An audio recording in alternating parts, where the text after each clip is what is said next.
Okay guys, selamat petang. Pada kali ini saya akan uh, unboxing absorber jenis twin tube dari Thailand, jenama PROFENDER. Absorber ni datang tadi siang hari. So memandangkan hari ini dah dekat nak raya, akhirnya sempat juga absorber ni sampai di tangan saya lah. Okay, kita akan buka kotak ni dan kita akan tengok apa yang ada di dalam isi dia. Saya beli dua absorber untuk depan suspension depan lah. Terus dari belakang saya mungkin akan tukar lain kali lah. Saya cuba untuk menukar suspensi bahagian depan dahulu. Okey, dalam kotak ni dia ada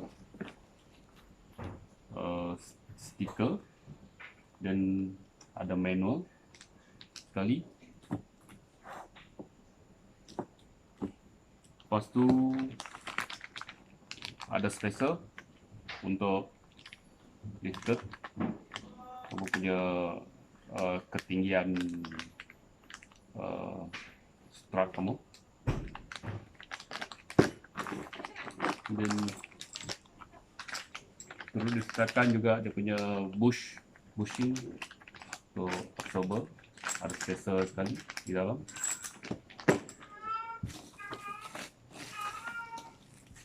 Ini tempat dia punya, di mana dia punya coil. Kita tengok pada mana dia punya coil nanti. Jadi kita akan pasang. Dan ini dia punya suspension absorber PROFENDER, disediakan dengan dia punya silikon cover sekali. Dan dia punya screw perlu disediakan juga. Dan ada kabel tie sekeping.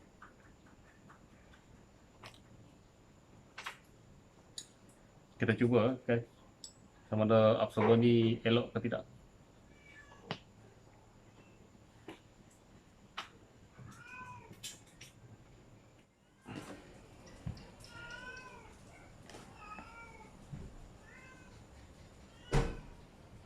Okey, maksudnya absorber ni masih elok, masih bagus.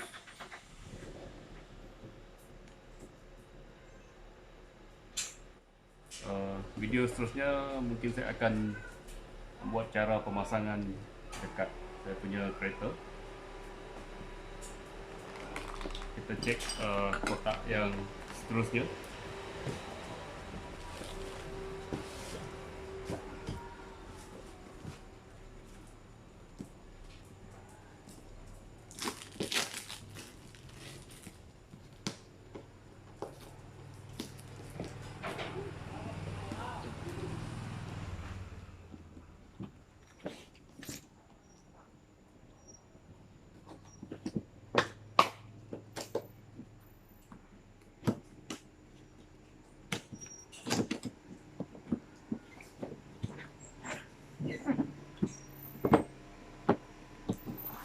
Okay, ada dia punya tempat duduk, dia punya coil,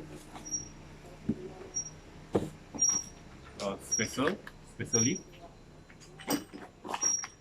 push,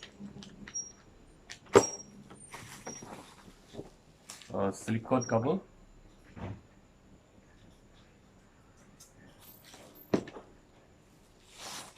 dan dia punya suspension. Stiker dengan dia punya manual lah.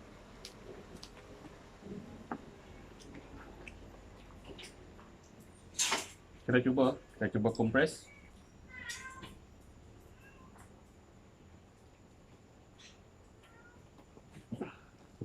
Okay guys, maksudnya suspensi ini berada dalam keadaan yang bagus lah, elok. Okay, itu saja kali ini. So mungkin video yang seterusnya saya akan tunjukkan cara pemasangan dekat saya punya kereta. Kereta saya berada di sebelah sana. Jadi saya akan tunjuk. Itu dia saya punya kereta. Foreigner T6 FL. Okay guys, sekian saja. Terima kasih.